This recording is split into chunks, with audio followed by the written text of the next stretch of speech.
अध्याय। ऋषियों ने पूछा, सूत जी, मनुष्यों को हव्य और कव्य किस प्रकार देना चाहिए? इस मृत्यु लोक में पितरों के लिए प्रदान किए गए हव्य कव्य पितृलोक में स्थित पितरों के पास कैसे पहुंच जाते हैं? यहाँ उनको पहुंचाने वाला कौन कहा गया है? यदि मृत्यु लोकवासी ब्राह्मण उन्हें खा जाता है अथवा अग्नि में उनकी आहुति दे दी जाती है, तो अपने कर्मानुसार शुभ एवं अशुभ योनियों में गए हुए प्रेतों द्वारा उस पदार्थ का उपभोग कैसे किया जाता है? सूत जी कहते हैं, ऋषियों, पितरों को वसुगण, पितामहों को रुद्रगण तथा प्रपितामहों को आदित्यगण कहा जाता है, ऐसी वैदिक श्रुति है। पितरों के नाम और गोत्र हव्य कव्य को उनके पास पहुंचाने वाले हैं। अतिशय भक्ति पूर्वक उच्चरित श्राद्ध के मंत्र भी कारण है एवं श्रद्धा के उपयोग भी हेतु है। अग्निश्वात आदि पितरों के आधिपत्य पद पर स्थित है। उन देव पितरों के समक्ष जो खाद्य पदार्थ पितरों का नाम, गोत्र, काल और देश का उच्चारण करके श्रद्धा से अर्पित किया जाता है, वह पितृगणों को यदि वे जन्मांतर में भी गए हुए हों तो भी उन्हें तृप्त कर देता है। वह उस समय तक उस योनि के लिए उपयुक्त आहार के रूप में परिणत हो जाता है। यदि शुभ कर्मों के प्रभाव से पिता देव योनि में उत्पन्न हो गए हैं, तो उनके उद्देश्य से दिया गया अन्न अमृत होकर देव योनि में भी उन्हें प्राप्त होता है। वह श्राद्धान दैत्य योनि में भोग रूप में और पशु योनि में तृण रूप में बदल जाता है। सर्प योनि में वह वायु रूप से सर्प के निकट पहुंचता है।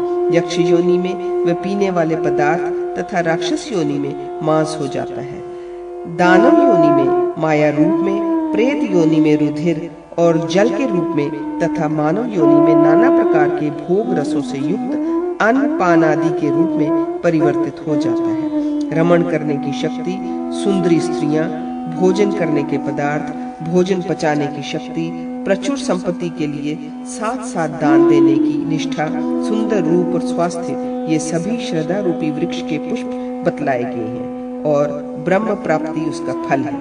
पितृगण प्रसन्न होने पर मनुष्यों को आयु, अनेक पुत्र, धन, विद्या, स्वर्ग, मोक्ष, सुख और राज्य प्रदान करते हैं। सुना जाता है कि कौशिक के पुत्र पूर्व काल में 5 बार जन्म लेने के पश्चात मुक्त होकर भगवान विष्णु के परम पद वैकुंठ लोक को चले गए थे। 20वां अध्याय। ऋषियों ने पूछा, सूत जी, महर्षि कौशिक के वे पुत्र किस प्रकार उत्तम योग को प्राप्त हुए तथा 5 ही बार जन्म ग्रहण करने से उनके अशुभ कर्मों का विनाश कैसे हुआ? सूत जी कहते हैं, ऋषियों, कुरुक्षेत्र में कौशिक नामक एक धर्मात्मा महर्षि थे। उनके 7 पुत्र थे। नाम एवं कर्मानुसार बतला रहा हूँ, सुनिए। उनके स्वश्रिप, क्रोधन, हिंस्र, पिशुन, कवि, वाग्दुष्ट और पितृवर्ती ये नाम थे। पिता की मृत्यु के पश्चात वे सभी महर्षि गर्ग के शिष्य हुए। उस समय समस्त लोगों को भयभीत करने वाली महती अनावृष्टि हुई, जिसके कारण भीषण अकाल पड़ गया। इसी बीच वे सभी तपस्वी अपने गुरु गर्गाचार्य की आज्ञा से उनकी सेवा में लग गए। वहां वन में वे सभी भूख से अत्यंत पीड़ित हो गए। जब क्षुधा शांति का कोई अन्य उपाय न सूझा, तब छोटे भाई पितृवर्ती ने श्राद्ध कर्म करने की सम्मति दी। बड़े भाइयों द्वारा अच्छा ऐसा ही करो, ऐसी आज्ञा पाकर पितृवर्ती ने सम्माहित चित्त होकर श्राद्ध का उपक्रम आरंभ किया। उस समय उसने छोटे बड़े के क्रम से 2 भाइयों को देव कार्य में, 3 को पितृ कार्य में और 1 को अतिथि रूप में नियुक्त किया तथा स्वयं श्राद्धकर्ता बन गया।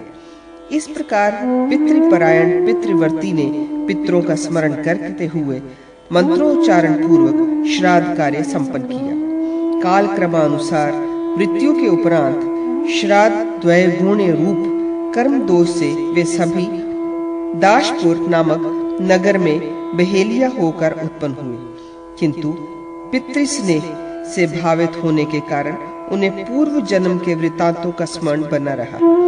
पूर्व जन्म के कर्मों के परिणाम स्वरूप वे क्रूर कर्मी बहेलियों के घर में पैदा तो हुए, परंतु पितरों के ही महात्म्य से वे सभी जाति स्मर बने ही रहे। पुनः श्राद्ध कर्म के फल से वैराग्य उत्पन्न हो जाने के कारण उन सभी ने अनशन करके अपने अपने उस शरीर का त्याग कर दिया। तदनंतर वे सातों कालंजर पर्वत पर भगवान नीलकंठ के समक्ष मृग योनि में उत्पन्न हुए। वहां भी पितरों के स्नेह से अनुभावित होने के कारण वे जाति स्मर बने ही रहे। उस योनि में भी ज्ञान और वैराग्य उत्पन्न हो जाने के कारण उन लोगों ने तीर्थ स्थानों में अनशन करके लोगों के देखते देखते धर्म पूर्वक प्राणों का उत्सर्ग कर दिया। तत्पश्चात उन सातों योगाभ्यासी जनों ने मानसरोवर में चक्रवाक की योनि में जन्म धारण किया। द्विजवरों, अब आप लोग नाम एवं कर्मानुसार उन सभी का वृतांत श्रवण कीजिए। इस योनि में उनके नाम हैं सुमना, कुमुद, शुद्ध, छिद्रदर्शी, सुनेत्रक, सुनेत्र और अंशुमान। ये सातों योग के पारदर्शी थे। इनमें अल्प बुद्धि वाले 3 तो योग से भ्रष्ट हो गए और इधर उधर भ्रमण करने लगे।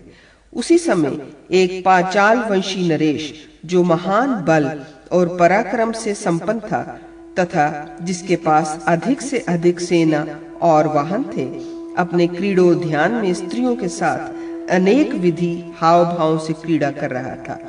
उस शोभाशाली राजा को देखकर उन जल पक्षियों में से एक को, जो पितृभक्त श्राद्ध करता पितृवर्ती नामक ब्राह्मण था, राज्य प्राप्ति की आकांक्षा उत्पन्न हो गई। इसी प्रकार दूसरे दोनों ने राजा के 2 मंत्रियों को प्रचुर सेना और वाहनों से युक्त देखकर इस मृत्यु लोक में मंत्री पद प्राप्त करने की इच्छा व्यक्त की।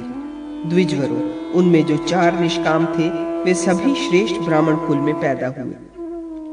उन तीनों में से पहला राजा विभ्राज के पुत्र रूप में ब्रह्मदत्त नाम से विख्यात हुआ तथा अन्य 2 कंडरीक और सुबालक नाम से मंत्री के पुत्र हुए। विद्वान पुरोहित ने ब्रह्मदत्त को राज्य पर अभिषिक्त कर दिया। वह पांचाल नरेश ब्रह्मदत्त प्रबल पराक्रमी, सभी शास्त्रों में प्रवीण, योगज्ञ और सभी जंतुओं की बोली का ज्ञाता था। देव की सुंदरी कन्या, जो सनती नाम से विख्यात थी, राजा ब्रह्मदत्त की पत्नी हुई। वह ब्रह्मवादिनी थी। उस पत्नी के साथ रहकर राजकुमार ब्रह्मदत्त राज्यभार संभालने लगा। एक बार राजा ब्रह्मदत्त अपनी पत्नी सनती के साथ भ्रमण करने के लिए उद्यान में गया। वहां उसने काम कलह से व्याकुल एक कीट दंपति को देखा। वह कीट, जिसका शरीर कामदेव के बाणों से संतप्त हो उठा था, चारों ओर से चींटी से अनुनय विनय करता हुआ गदगद वाणी में बोला, प्रिय, इस जगत में तुम्हारे समान सुंदरी स्त्री कहीं कोई भी नहीं है। तुम्हारा कटी प्रदेश पतला और जंग मोटे हैं। तुम स्तनों के भारी भार से विनम्र होकर चलने वाली, स्वर्ण के समान गौर वर्णा, सुंदर कमर वाली, मृदु भाषिणी, मनोहर हास्य से युक्त, भली भांति लक्ष्यों को भेदन करने वाले नेत्रों और जीभ से समन्वित तथा गुड़ और शक्कर की प्रेमी हो। तुम मेरे भोजन कर लेने के पश्चात भोजन करती हो तथा मेरे स्नान कर लेने पर स्नान करती हो। इसी प्रकार मेरे प्रदेश चले जाने पर तुम दीन हो जाती हो और क्रुद्ध होने पर भयभीत हो उठती हो। कल्याणी, बतलाओ तो, तुम किस कारण क्रोध से मुंह फुलाए बैठी हो? तब क्रोध से भरी हुई चींटी उस कीट से बोली, शठ, तुम क्या मुझसे व्यर्थ बकवाद कर रहे हो? अरे धूर्त, अभी कल ही तुमने मेरा परित्याग करके लड्डू का चूर्ण ले जाकर दूसरी चींटी को नहीं दिया है। चींटा बोला, वर वर्णिनी, तुम्हारे सदृश रूप रंग वाली होने के कारण मैंने भूल से दूसरी चींटी को लड्डू दे दिया है। अतः भामिनी, तुम मेरे इस एक अपराध को क्षमा कर दो। सुव्रते, मैं पुनः कभी भी इस प्रकार कार्य नहीं करूंगा। मैं सत्य की दुहाई देकर तुम्हारे चरण छूता हूँ। तुम मुझ विनीत पर प्रसन्न हो जाओ। सूत जी कहते हैं, ऋषियों, इस प्रकार उस चींटे का कथन सुनकर वह चींटी प्रसन्न हो गई। इधर चक्रपाणी भगवान विष्णु की कृपा से समस्त प्राणियों की बोली का ज्ञाता होने के कारण ब्रह्मदत्त भी उस सारे वृतांत को जानकर विस्मय विमुग्ध हो गए। 21वां अध्याय। ऋषियों ने पूछा, सूत जी, ब्रह्मदत्त इस भूतल पर जन्म लेकर समस्त प्राणियों की बोली के ज्ञाता कैसे हो गए तथा वे चारों चक्रवाक किसके कुल में उत्पन्न हुए? सूत जी कहते हैं, ऋषियों, वे चारों चक्रवाक उसी ब्रह्मदत्त के नगर में एक वृद्ध ब्राह्मण के पुत्र रूप से उत्पन्न हुए थे। उस जन्म में भी वे ब्राह्मण पूर्ववत जाति स्मर बने रहे। धृतिमान, तत्वदर्शी, विद्याचंड और तपोत्सुक ये 4 नाम थे। वे कर्मानुसार एक अत्यंत सुदरिद्र ब्राह्मण के पुत्र थे। बचपन में ही इन ब्राह्मणों की बुद्धि तपस्या की ओर प्रवृत्त हो गई। तब ये द्विज्येष्ठ पिता से प्रार्थना करते हुए बोले, पिताजी, हम लोग तपस्या करके परम सिद्धि प्राप्त करना चाहते हैं। उनके इस कथन को सुनकर महातपस्वी सुदरिद्र दीन वाणी में बोले, पुत्रों, ये कैसी बात कर रहे हो? मुझ दरिद्र बूढ़े पिता को छोड़कर तुम लोग वनवासी होना चाहते हो। भला मेरा परित्याग कर देने से तुम लोगों को कौन सा धर्म प्राप्त होगा तथा तुम्हारी क्या गति होगी? ये तो महान अधर्म है। ऐसा कहकर पिता ने उन्हें मना कर दिया। ये सुनकर उन पुत्रों ने कहा, तात, हम लोगों ने आपके जीविकोपार्जन का प्रबंध कर लिया है। इसके अतिरिक्त आपको और क्या चाहिए, सो बतलाइए। यदि आप प्रातः कालराज ब्रह्मदत्त के समक्ष जाकर पाठ कीजिएगा तो वे आपको प्रचुर धन संपत्ति एवं सहस्रों ग्राम प्रदान करेंगे। जो कुरुक्षेत्र में श्रेष्ठ ब्राह्मण दाशपुर में व्याध कालंजर पर्वत पर मृग और मानसरोवर में 7 चक्रवाक थे, वे सिद्ध यहाँ निवास करते हैं। पिता से ऐसा कहकर वे सभी तपस्या करने के लिए वन में चले गए। इधर वृद्धि सुदरिद्र भी अपनी स्वार्थ सिद्धि के लिए राजभवन की ओर चल पड़े। पूर्व काल में पंचाल देश के एक अणुह नामक नरेश हो गए हैं, जो विभ्राट के पुत्र थे। वे पुत्र प्राप्ति की कामना से कठोर व्रत में तत्पर होकर सामर्थ्यशाली एवं सर्वव्यापक देव देवेश्वर नारायण श्री हरि की आराधना करने लगे। तत्पश्चात अधिक काल व्यतीत होने पर भगवान जनार्दन उनकी आराधना से प्रसन्न हुए। राजन, तुम्हारा कल्याण हो।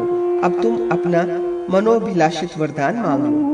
भगवान विष्णु के ऐसा कहने पर राजा ने उत्तम वर की याचना करते हुए कहा, देवेश, मुझे ऐसा पुत्र प्रदान कीजिए जो महान बल पराक्रम से संपन्न, संपूर्ण शास्त्रों का पारगामी, विद्वान, धार्मिक, श्रेष्ठ योगी, संपूर्ण प्राणियों की बोली का ज्ञाता और योगाभ्यासी हो। भगवान, मुझे ऐसा ही औरस पुत्र दीजिए। ये सुनकर विश्वात्मा परमेश्वर राजा से ऐसा ही हो यूं कहकर समस्त देवताओं के देखते देखते वहीं अंतर्हित हो गए। तदनंतर समय अनुसार वही प्रतापी ब्रह्मदत्त उस राजा अणुक का पुत्र हुआ, जो आगे चलकर संपूर्ण जीवों पर दयालु, समस्त प्राणियों में अमित बल संपन्न, संपूर्ण प्राणियों की भाषा का ज्ञाता और समस्त प्राणियों के राजाधिराज सम्राट हुआ। तत्पश्चात जहाँ में कीट दंपति बातें करते हुए स्थित थे, वहां पहुंचने पर चींटे की काम चेष्टा को देखकर योगात्मा ब्रह्मदत्त को हंसी आ गई। राजा को हंसते देखकर महारानी सन्नति आश्चर्यचकित हो उठी और मन में किसी भावी अनर्थ की आशंका करके नरेश्वर ब्रह्मदत्त से प्रश्न कर बैठी। सन्नति ने पूछा, राजन, अकस्मात आपका ये अट्टहास किस लिए हुआ है? असमय में आपको जो ये हंसी आई है, इस हास्य का कारण मैं नहीं समझ पा रही हूँ। सूत जी कहते हैं, ऋषियों, तब राजकुमार ब्रह्मदत्त ने चींटे चींटी की उस सारे वार्तालाप को सुनाते हुए कहा, वरानने, इनके प्रेमालाप पूर्ण वचनों को सुनने से मुझे ऐसी हंसी आ गई है। शुचि स्मिते, मेरी हंसी के विषय में कोई अन्य कारण नहीं है। परंतु रानी सन्नति ने विश्वास नहीं किया और कहा, राजन, आपका ये कथन सरासर असत्य है। अभी अभी आपने मेरे ही किसी विषय को लेकर हास्य किया है, अतः अब मैं जीवन धारण नहीं करूंगी। भला देवताओं के अतिरिक्त मृत्यु लोक निवासी प्राणी चींटे चींटी के वार्तालाप को कैसे जान सकता है? इसलिए यहाँ आपने मेरी ही हंसी उड़ाई है। इसके अतिरिक्त और क्या हो सकता है? रानी की बात सुनकर निष्पाप राजा ब्रह्मदत्त कुछ उत्तर न दे सके। फिर इस रहस्य को जानने की इच्छा से वे श्री हरि के समक्ष नियम पूर्वक आराधना करते हुए 7 रात तक बैठे रहे। अंत में भगवान ऋषिकेश ने स्वप्न में राजा से कहा, राजन, प्रातः काल तुम्हारे नगर में घूमता हुआ एक वृद्ध ब्राह्मण जो कुछ कहेगा, उसके उन वचनों से तुम्हें सारा रहस्य ज्ञात हो जाएगा। यूं कहकर भगवान विष्णु अंतर्धान हो गए। तदनंतर प्रातः काल जब राजा ब्रह्मदत्त अपनी पत्नी और दोनों मंत्रियों के साथ नगर से निकल रहे थे, उसी समय उन्होंने अपने समक्ष आते हुए उस वृद्ध ब्राह्मण को देखा जो इस प्रकार कह रहा था।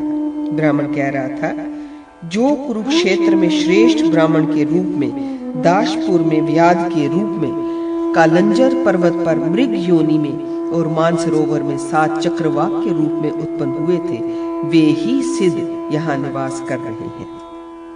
सूत जी कहते हैं, ऋषियों, ब्राह्मण की ऐसी बात सुनकर राजा शोकाकुल हो अपने दोनों मंत्रियों के साथ भूतल पर गिर पड़े। उस समय उन्हें जाति स्मरत्व की प्राप्ति हो गई। उन दोनों श्रेष्ठ मंत्रियों में एक बाभ्रव्य सुबालक काम शास्त्र का प्रणेता और संपूर्ण शास्त्रों का ज्ञाता था। वह संसार में पांचाल नाम से विख्यात था। दूसरा कंडरीक भी धर्मात्मा और वेद शास्त्र का प्रवर्तक था। वे दोनों भी उस समय राजा के अग्रभाग में शोकाविष्ट हो धाराशायी हो गए और उन्हें भी जाति समरत्व की प्राप्ति हुई। हाय, हम लोग लोलुप हो कर्म बंधन में फंसकर योग से पूर्णतः भ्रष्ट हो गए। इस तरह अनेक विधि विलाप करके वे तीनों योग के पारदर्शी विद्वान विस्मयाविष्ट हो बारंबार श्राद्ध के महात्म्य का अभिनंदन करने लगे। तत्पश्चात राजा ने उस ब्राह्मण को अनेक गांवों सहित प्रचुर धन संपत्ति प्रदान की। इस प्रकार धन की प्राप्ति से हर्षित हुए उस वृद्ध ब्राह्मण को विदा कर राजा ब्रह्मदत्त ने राज लक्षणों से युक्त अपने विश्वक्सेन नामक औरस पुत्र को राज्य पर अभिषिक्त कर दिया। तदनंतर ब्रह्मदत्त आदि वे सभी श्रेष्ठ योगी मत्सर रहित एवं पितृभक्त होकर उस मानसरोवर में परस्पर आ मिले। सनति का अमर्ष गल गया और वह राजा से कहने लगे, राजन, आप जो ये अभिलाषा कर रहे हैं वह सब राज्य त्याग का ही परिणाम है और निश्चय ही मेरे द्वारा घटित हुआ है। राजा ने तथेति ऐसा ही कहकर उसकी बात को स्वीकार किया और पुनः उसका अभिनंदन करते हुए कहा, ये तुम्हारी ही कृपा है जो मुझे ये सारा फल प्राप्त हो रहा है। तदनंतर वे सभी वनवासी योग का आश्रय लेकर अपने तपोबल के प्रभाव से भ्रमरंध्र द्वारा प्राण त्याग करके परम पद को प्राप्त हो गए। इस प्रकार प्रसन्न हुए पितामह पितर लोगों को, मनुष्यों को आयु, धन, विद्या, स्वर्ग, मोक्ष, सुख, पुत्र और राज्य प्रदान करते हैं। द्विजवरों, जो मनुष्य ब्रह्मदत्त के इस पितृ महात्म्य को ब्राह्मणों को सुनाता है या स्वयं श्रवण करता है अथवा पढ़ता है, वह 100 करोड़ कल्पों तक ब्रह्मलोक में प्रशंसित। ऋषियों ने पूछा, सूत जी, श्राद्धकर्ता को दिन के किस भाग में श्राद्ध करना चाहिए? जिस काल में किया गया वह श्राद्ध अनंत फलदायक होता है तथा किन किन तीर्थों में किया गया श्राद्ध अधिक से अधिक फल प्रदान करता है? सूत जी कहते हैं, ऋषियों, अपराह्न काल, अभिजित मुहूर्त में तथा रोहिणी के उदय काल में जो कुछ दिया जाता है वह अक्षय बतलाया गया है। द्विजवरों, अब जो जो तीर्थ पितरों को परम प्रिय हैं, उन सब का नाम निर्देश पूर्वक संक्षेप से वर्णन कर रहा हूँ। गया नामक पितृ तीर्थ सभी तीर्थों में श्रेष्ठ एवं मंगलदायक है। वहाँ देव देवेश्वर भगवान पितामह स्वयं ही विराजमान है। वहाँ श्राद्ध में भाग पाने की कामना वाले पितरों द्वारा ये गाथा गाई गई है।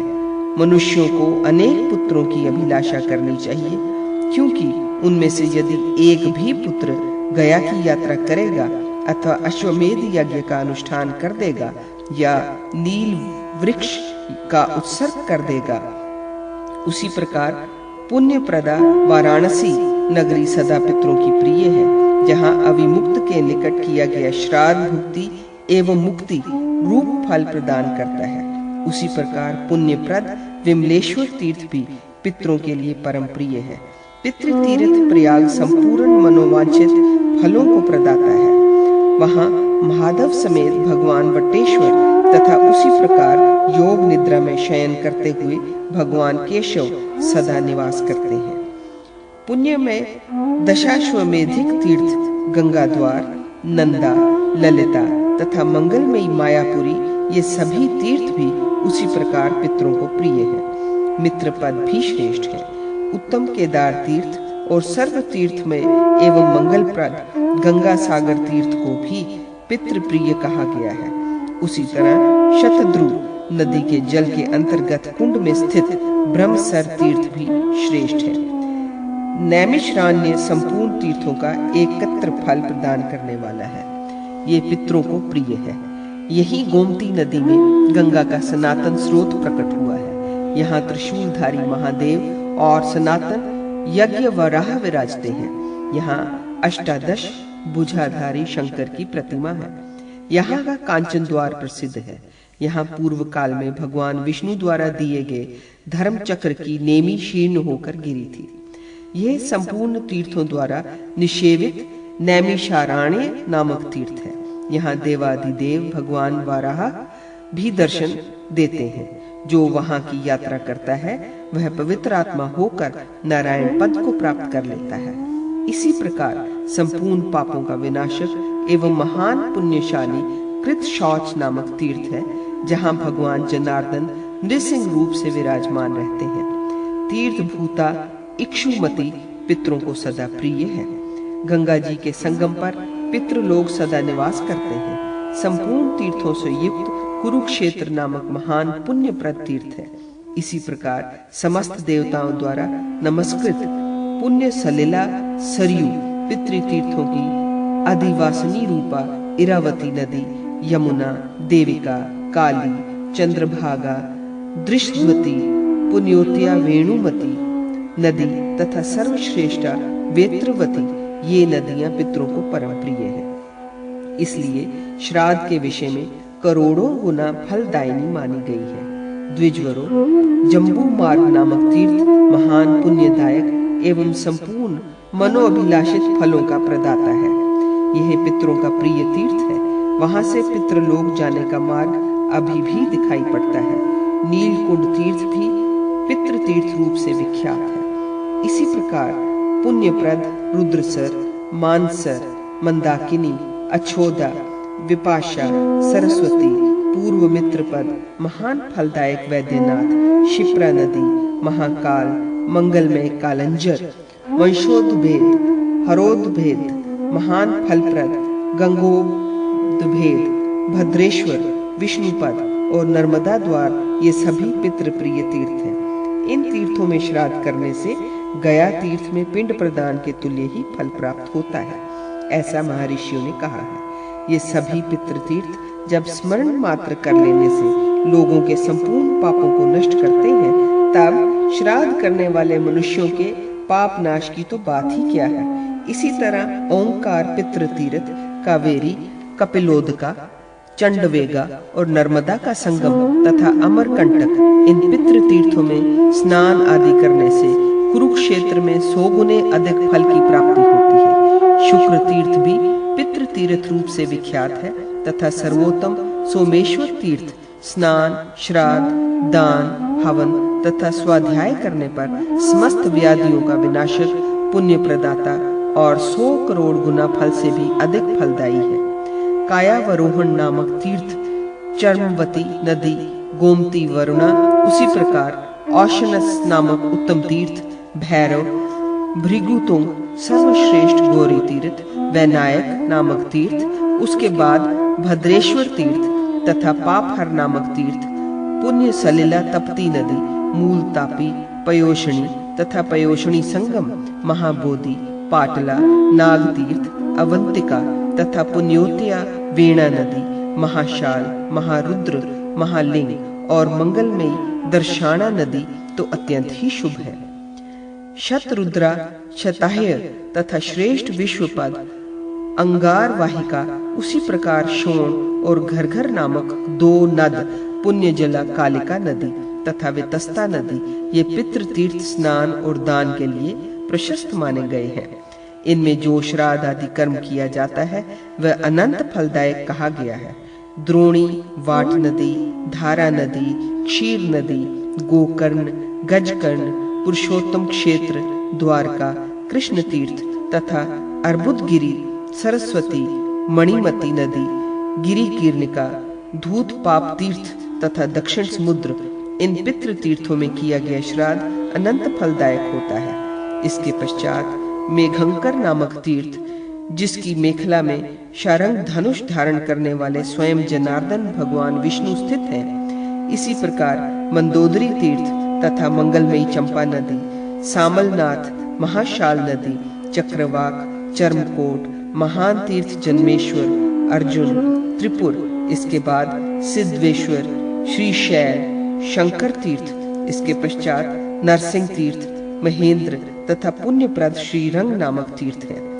इनमें भी किया गया श्राद्ध सदा अनंत फलदाता माना गया है तथा ये दर्शन मात्र से ही तुरंत पापों को हर लेते हैं। पुण्य सलिला तुंगभद्रा नदी तथा भीमरथी नदी, भीमेश्वर, कृष्णवेणा, कावेरी, कुम्मंगला, गोदावरी, त्रिसंध्या नामक उत्तम तीर्थ तथा समस्त तीर्थों द्वारा नमस्कृत त्रयंबक नामक तीर्थ, जहाँ त्रिनेत्रधारी भगवान शंकर स्वयं ही निवास करते हैं, इन सभी तीर्थों में किया गया श्राद्ध करोड़ों करोड़ों गुना फलदायक होता है। ब्राह्मणों, इन तीर्थों का स्मरण मात्र करने से पाप समूह सैकड़ों टुकड़ों में चूर चूर होकर नष्ट हो जाते हैं। इसी प्रकार श्रीपर्णी, ताम्रपर्णी, सर्वश्रेष्ठ जाया तीर्थ, पुण्योत्या मत्स्य नदी, शिवधार, सुप्रसिद्ध भद्र तीर्थ, सनातन पंपा तीर्थ, पुण्यमय रामेश्वर, एलापुर, अलमपुर, अंगारक, प्रख्यात अमरदक, अलम्बुश, आम्रतकेश्वर एवं एकाम्रक है। इसके बाद गोवर्धन, हरिश्चंद्र, कृपुचंद्र, पृथुदक, सहस्रक्ष, हिन्याक्ष, कदली नदी, रामाधिवास, उसमें भी सौमित्र संगम, इंद्रकील, महानाद तथा प्रिय मेलक, ये सभी श्राद्ध में सदा सर्वाधिक प्रशस्त माने गए हैं। चूंकि इन तीर्थों में संपूर्ण देवताओं का सानिध्य देखा जाता है, इसलिए इन सभी में दिया गया दान सैकड़ों कोटि गुना से भी अधिक फलदायी होता है। पुण्य जला बाहुदा नदी, मंगल में स्विद्वन पाशुपात नामक तीर्थ तथा शुभदायिनी पार्वतिका नदी, इन सभी तीर्थों में किया गया श्राद्ध 100 करोड़ गुना से भी अधिक फलदाता होता है। उसी प्रकार ये भी एक पितृ तीर्थ है, जहाँ सहस्रों शिवलिंगों से युक्त एवं अंतर में सभी नदियों का जल प्रवाहित करने वाली गोदावरी नदी बहती है। वहीं पर जामदग्न्य का वह उत्तम तीर्थ क्रमशः आकर सम्मिलित हुआ है, जो प्रतीक के भय से पृथक हो गया था। गोदावरी नदी में स्थित हव्य कव्य भोजी पितरों का वह परम प्रिय तीर्थ अपसरो युग नाम से प्रसिद्ध है। ये भी श्राद्ध, हवन और दान आदि कार्यों में सैकड़ों कोटि गुने से अधिक फल देने वाला है तथा सहस्रलिंग, उत्तम राघेश्वर और पुण्योतया इंद्रफेना नदी नामक तीर्थ है, जहाँ पूर्व काल में इंद्र का पतन हो गया था तथा पुनः उन्होंने अपने तपोबल से नमूचिका वध करके स्वर्ग लोक को प्राप्त किया था। वहां मनुष्यों द्वारा किया गया श्राद्ध अनंत फलदायक होता है। पुष्कर नामक तीर्थ शालग्राम और जहाँ वैश्वनारक निवास स्थान है, वह सुप्रसिद्ध सोमपान तीर्थ, सारस्वती तीर्थ, स्वामी तीर्थ, मलंदरा नदी, कौशिकी और चंद्रिका, ये पुण्य जला नदियां हैं। वह दर्भा, वैणा, पूर्व मुख बहने वाली श्रेष्ठा पयोषणी, उत्तर मुख बहने वाली पुण्य सलिला, कावेरी तथा जालंधर गिरी, इन श्राद्ध संबंधी तीर्थों में किया गया श्राद्ध अनंत फलदायक होता है।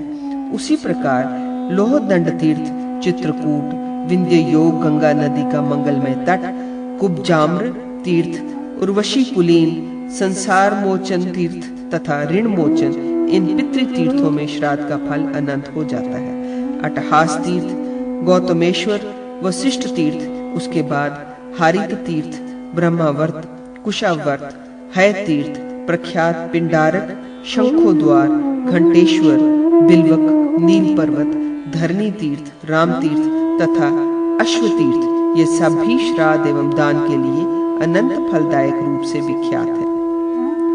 वेदशिर नामक तीर्थ, उसी तरह ओगवती नदी, वसुप्रद नामक तीर्थ एवं छागलांड तीर्थ, इन तीर्थों में श्राद्ध प्रदान करने वाले लोग परम पद को प्राप्त हो जाते हैं। बद्री तीर्थ, गण तीर्थ, जयंत, विजय, शक्र तीर्थ, श्रीपति तीर्थ, रैवतक तीर्थ, शारदता तीर्थ, भद्राकालेश्वर, वैकुंठ तीर्थ, श्रेष्ठ भीमेश्वर तीर्थ, इन तीर्थों में श्राद्ध करने वाले लोग परम गति को प्राप्त हो जाते हैं। मातृगृह नामक तीर्थ, करवीरपुर, कुशेशय, सुप्रसिद्ध गौरी शिखर, नकुलेश तीर्थ, कर्दमाल, दिंड पुण्यकर, उसी तरह पुंडरीकपुर तथा समस्त तीर्थेश्वरों को भी अधीश्वर, सप्त गोदावरी तीर्थ, इन तीर्थों में अनंत फल प्राप्ति की इच्छुकों को श्राद्ध प्रदान करना चाहिए।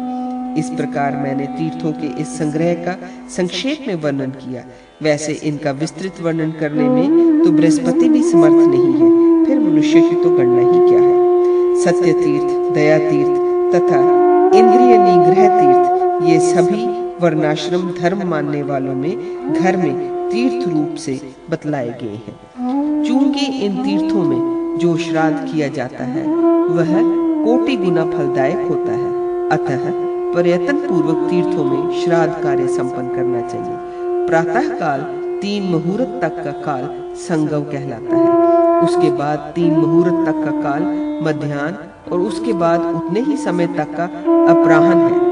फिर 3 मुहूर्त तक सायंकाल होता है, उसमें श्राद्ध नहीं करना चाहिए। सायंकाल का समय राक्षसी वेला नाम से प्रसिद्ध है। ये सभी कार्यों में निंदित है। एक दिन में 15 मुहूर्त होते हैं, ये तो सदा से विख्यात है। उनमें जो 8वां मुहूर्त है वह कुतप नाम से प्रसिद्ध है। चूंकि मध्याह्न के समय सूर्य सदा मंद हो जाते हैं, इसलिए उस समय अनंत फलदायक उस कुतप का आरंभ होता है। मध्याह्न काल खड़ग पात्र, नेपाल कंबल, चांदी, कुश, तिल, गौ और 8वां दोहित्र, ये 8 चूंकि पाप को, जिसे कुत्सित कहा जाता है, संतप्त करने वाले हैं, इसलिए कुतप नाम से विख्यात है। इस कुतप मुहूर्त के उपरांत 4 मुहूर्त अर्थात कुल 5 मुहूर्त से स्वधाव वाचन के लिए उत्तम काल है। कुश तथा काला तिल, ये दोनों भगवान विष्णु के शरीर से प्रादुर्भूत हुए हैं, अतः ये श्राद्ध की रक्षा करने में सर्वसमर्थ है, ऐसा देवगण कहते हैं। तीर्थवासियों को जल में प्रवेश करके एक हाथ में कुश लेकर तिल सहित जलांजलि देनी चाहिए। ऐसा करने से श्राद्ध की विशेषता बढ़ जाती है। श्राद्ध करते समय एक ही हाथ से दिया जाता है पिंड, परंतु तर्पण दोनों हाथों से किया जाता है। ये विधि सदा से प्रचलित है। सूत जी कहते हैं, ऋषियों, पूर्व काल में मत्स्य भगवान ने इस तीर्थ श्राद्ध का वर्णन किया था। वह पुण्यप्रद, परम पवित्र, आयुवर्धक तथा संपूर्ण पापों का विनाशक है। जो मनुष्य इसे सुनता है अथवा स्वयं इसका पाठ करता है वह श्री संपन्न हो जाता है। तीर्थ निवासियों द्वारा समस्त पापों की शांति के निमित्त श्राद्ध के समय इस परम श्रेष्ठ दरिद्रता विनाशक प्रसंग का पाठ करना चाहिए। ये श्राद्ध महात्म्य परम पवित्र यश का आश्रय स्थान, पुरुषों के महान से महान पापों का विनाशक तथा ब्रह्मा, सूर्य और रुद्र द्वारा भी पूजित है। 23वां अध्याय। ऋषियों ने पूछा, शास्त्र विशारद सूत जी, पितरों के अधिपति चंद्रमा की उत्पत्ति कैसे हुई? आप ये सब हमें बतलाइए तथा चंद्रवंश में जो कीर्तिवर्धक राजा हो गए हैं उनके विषय में भी हम लोग सुनना चाहते हैं। कृपया वे सब भी विस्तार से बतलाएं। सूत जी कहते हैं, ऋषियों, पूर्व काल में ब्रह्मा ने अपने मानस पुत्र अत्रि को सृष्टि रचना के लिए आज्ञा दी। उन सामर्थ्यशाली महर्षि ने सृष्टि रचना के निमित्त अनुसार नामक तप किया। उस तप के प्रभाव से जगत के कष्टों का विनाशक, शांति करता, इंद्रियों से परे जो परमानंद है तथा जो ब्रह्मा, विष्णु, सूर्य और रुद्र के अंतः प्रदेश में निवास करने वाला है, वही ब्रह्म उन प्रशांत मन वाले महर्षि के नेत्रों के भीतर स्थित हो गया। चूंकि उस समय उमा सहित उमापति शंकर ने भी अत्रि के मन नेत्रों को अधिमय बनाया था, अतः उन्हें देखकर शिव के या उनके अष्टमांश से शिशु रूप में चंद्रमा प्रकट हो गए। उस समय महर्षि अत्रि के नेत्रों से जल संभूत धाम नीचे की ओर बह चला। उसने अपने प्रकाश से अखिल चराचर विश्व को उद्दीप्त कर दिया। दिशाओं ने उस तेजस्वी स्त्री रूप से धारण कर पुत्र प्राप्ति की कामना से ग्रहण कर लिया। वह उनके उदर में गर्भ रूप होकर 300 वर्षों तक स्थित रहा। जब दिशाएं उस गर्भ को धारण करने में असमर्थ हो गईं, तब उन्होंने उसका परित्याग कर दिया। तत्पश्चात चतुर्मुख ब्रह्मा ने उसे गर्भ को उठाकर उसे एकत्र कर सर्वायुधधारी तरुण पुरुष के रूप में परिणित कर दिया तथा वे शक्तिशाली पितामह सहस्र घोड़ों से जुते हुए वेद शक्ति में रथ पर उसे बैठाकर अपने लोक को ले गए। वहां ब्रह्म ऋषियों ने कहा, ये हम लोगों के स्वामी हो। उसी समय पितर, ब्रह्मादि देवता, गंधर्व और औषधियों ने सोम दैवत्य नामक वैदिक मंत्र समूहों से उनकी स्तुति की। इस प्रकार स्तुति किए जाने पर चंद्रमा का तेज और अधिक बढ़ गया। तब उस तेज समूह से भूतल पर दिव्य औषधियों का प्रादुर्भाव हुआ। इसी कारण रात्रि में उन औषधियों की कांति सर्वदा अधिक हो जाती है। इसी हेतु चंद्रमा औषधीश कहलाए तथा उन्हें द्विजेश भी कहा जाता है। वेदों के तेज रूप रस से उत्पन्न हुआ जो ये चंद्रमंडल है, वह सर्वदा शुक्ल पक्ष में बढ़ता है और कृष्ण पक्ष में क्षीण होता रहता है। तदनंतर प्रचेता नंदन दक्ष ने चंद्रमा को अपनी 27 कन्याएं, जो रूप लावण्य से संपन्न तथा परम तेजस्वनी थीं, पत्नी रूप में प्रदान की। तब शीत किरणों वाले चंद्रमा ने एकमात्र भगवान विष्णु के ध्यान में तत्पर होकर 10 लाख वर्षों तक तपस्या की। उससे प्रभावित होकर भगवान जनार्दन परमात्मा नारायण हैं, वे श्री हरि चंद्रमा पर प्रसन्न हो गए और बोले, वर मांगो। इस प्रकार कहे जाने पर चंद्रमा ने वर मांगते हुए कहा, भगवान, मैं इंद्र लोक को जीत लेना चाहता हूँ, जिससे देवता लोग प्रत्यक्ष रूप में मेरे भवन में आकर अपना अपना भाग ग्रहण करें। मेरे राजसूय यज्ञ में ब्रह्मा आदि देवगण ब्राह्मण हों तथा त्रिशूलधारी मंगल में भगवान शंकर हम सभी के दिव्य रक्षा पाल करने वाले या सभी प्रकार के रक्षक रूप में उपस्थित रहे। भगवान विष्णु के तथेति ऐसा ही हो, यूं कहकर स्वीकार कर लेने पर चंद्रमा ने राजसूय यज्ञ का आयोजन किया। उस यज्ञ में महर्षि अत्रि होता ऋग्वेद के पाठक, भृगु अथर्वयु यजुर्वेद के पाठक और चतुर्मुख ब्रह्मा उद्गाता सामवेद के गायक थे।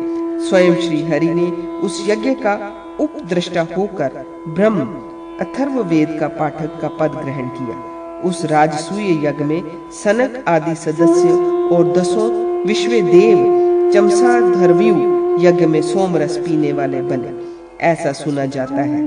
उस समय चंद्रमा ने ऋत्विजों को तीनों लोक दक्षिणा रूप में प्रदान कर दिए थे। तत्पश्चात अवभृत स्नान या गांठ होने वाले स्नान की समाप्ति पर चंद्रमा के रूप पर मुग्ध होकर उसके सौंदर्य का अवलोकन करने की इच्छा से युक्त सीनने वाली आदि 9 देवियां उनकी सेवा में उपस्थित हुई। लक्ष्मी नारायण को, सिनीवाली कदर्म को, द्युति विभा वसु को, तुष्टि अविनाशी ब्रह्मा को, प्रभा प्रभाकर को, कुहू स्वयं हविष्मान को, कीर्ति जयंत को, वसु मरीच नंदन को, कश्यप को और धृति अपने पति नंदी को छोड़कर उस समय चंद्रमा की सेवा में नियुक्त हुई। चंद्रमा उस समय 10 दिशाओं को उद्भासित करते हुए सुशोभित हो रहे थे तथा उन्होंने समस्त सृष्टि में संस्कृत एवं दुर्लभ ऐश्वर्य को प्राप्त कर 7 लोकों का एक छत्र आधिपत्य प्राप्त किया। इसके कुछ दिन बाद चंद्रमा एक बार कभी तारा को साथ लेकर अपने घर चले गए। बृहस्पति के कहने पर भी उन्होंने तारा को उन्हें समर्पित नहीं किया। तत्पश्चात महेश्वर, ब्रह्मा, साध्यगण तथा लोकपालकों सहित मरुद्रेण के समझाने पर भी चंद्रमा ने तारा को किसी प्रकार नहीं लौटाया। तब भगवान शिव, जो भूतल पर वामदेव नाम से विख्यात है, तथा अनेकों रुद्र जिनके चरण कमलों की अर्चना किया करते हैं, क्रुद्ध हो उठे।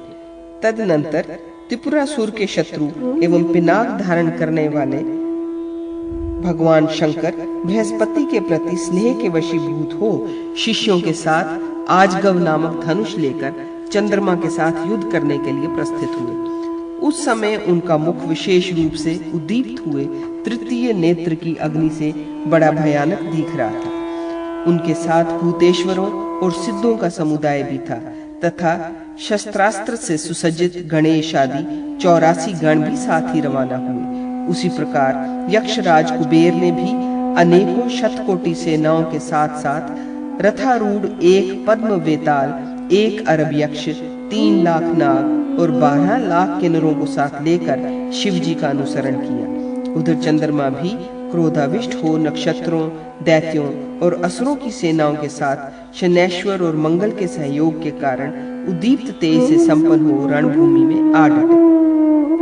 उस समाहार को देखकर सातों लोग भयभीत हो उठे तथा द्वीपों एवं समुद्रों सहित पृथ्वी कांपने लगी। शिवजी ने प्रकाशमान एवं विशाल आग्नेय अस्त्र को लेकर चंद्रमा पर आक्रमण किया। फिर तो दोनों सेनाओं में अत्यंत भीषण युद्ध छिड़ गया। धीरे धीरे उस युद्ध ने उग्र रूप धारण कर लिया। उसमें संपूर्ण जीवों का संहार हो रहा था तथा अग्नि के समान प्रज्वलित हथियार चमक रहे थे।